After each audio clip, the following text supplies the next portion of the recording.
Сіздермен құрметті оқушылар. 3-ші сыныптың жаратылыстану пәні бойынша бүгінгі өтетін онлайн сабағымыздың тақырыбы электр құбылысы.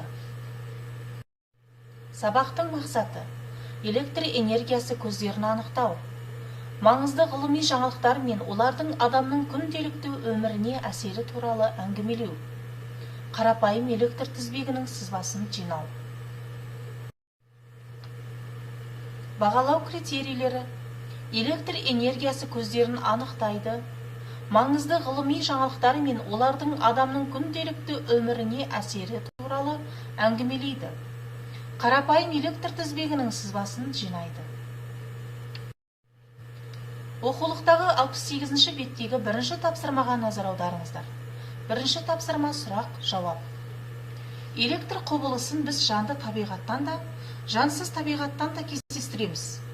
Кейбір балықтар электр разрядтарын жауыннан қорғану үшін де, жемін ұстап, жеу үшін де қолданады.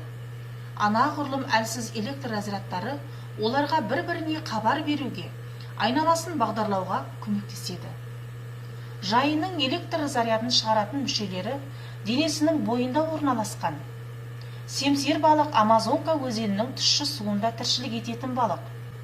Ол әлсіз электр зарядын шығаратын балықтарға жатады. Тропиктік Америка өзендерінде тіршілік ететін жылан балық ең күшті электр зарядын шығаратын балық.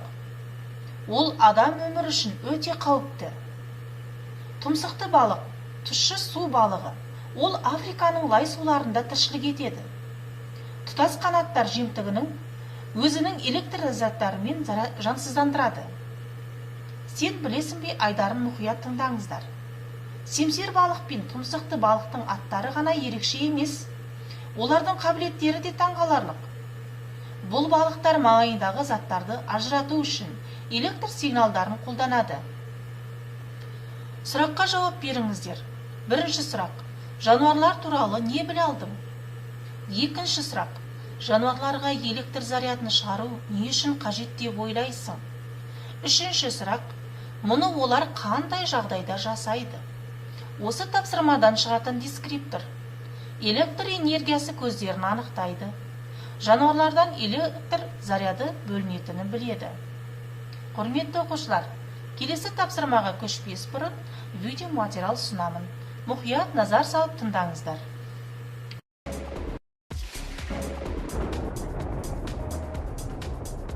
Ал будақ жаңбырлы күндері аспанда найзағай жиі жарқылдайды. Ол бұлт пен жер арасында болатын, ұзындығы бірнеше шақырымға жететін электрлік ұшқынды разряд. Найзағай табиғи құбылыс. Оның жарқылы үлкен разрядты тоқпен тең. Температурасы 300 000 градусқа дейін жетеді. Бұл дегеніміз күн аймағындағы температурадан 6 есе жоғары. Найзағай адамға түссе, оның соңы өлімге алып келуі мүмкін.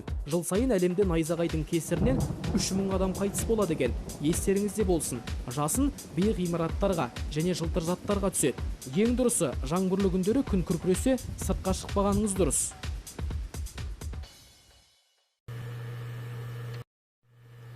Оқулықтағы 71-ші беттегі екінші тапсырмаға назар аударыңыздар. Электр құбылысының пайдасы да, зияны да бар.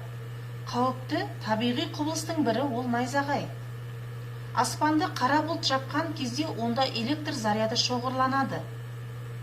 Оның разрядталуынан найзағай пайда болады.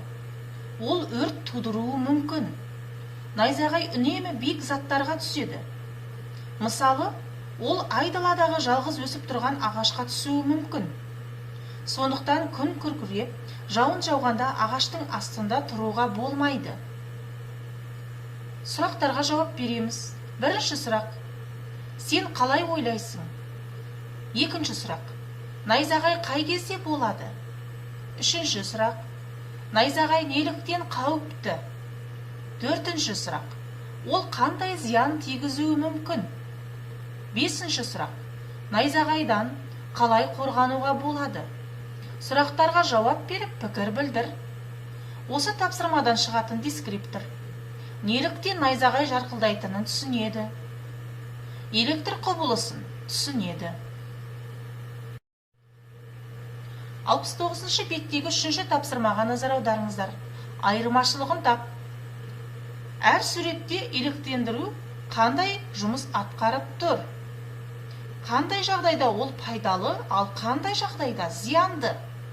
Принтер, көлік сырлау, ковролан, тоқыма станогы. Айырмашылығын табыңыздар. Осы тапсырмадан шығатын дескриптор электр құбылысының пайдасы мен зияны туралы айтады. Қауіпті табиғи құбылысты біледі. 69-шы беттегі 4-ші тапсырмаға зер салыңыздар. 4-ші тапсырма зертте.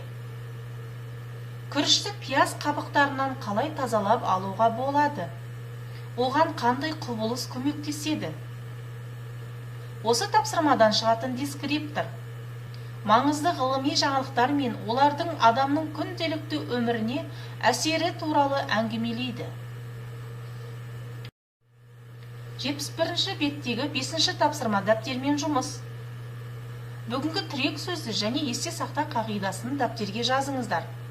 Бүгінгі онлайн сабағымыздағы тірек сөзіміз найзағай. Есте сақта қағидасы.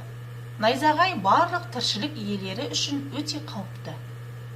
Осы тапсырмадан шығатын дескриптор тірек сөз бен ережені дәптерге жазады. Алған білімдерін тиімді қолданады.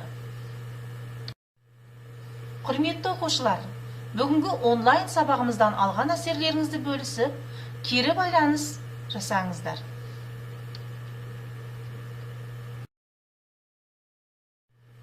Үй тапсырма 70-71 бет оқу, қосымша мәлімет жинау. Назарларыңызға рахмет, сау болыңыздар.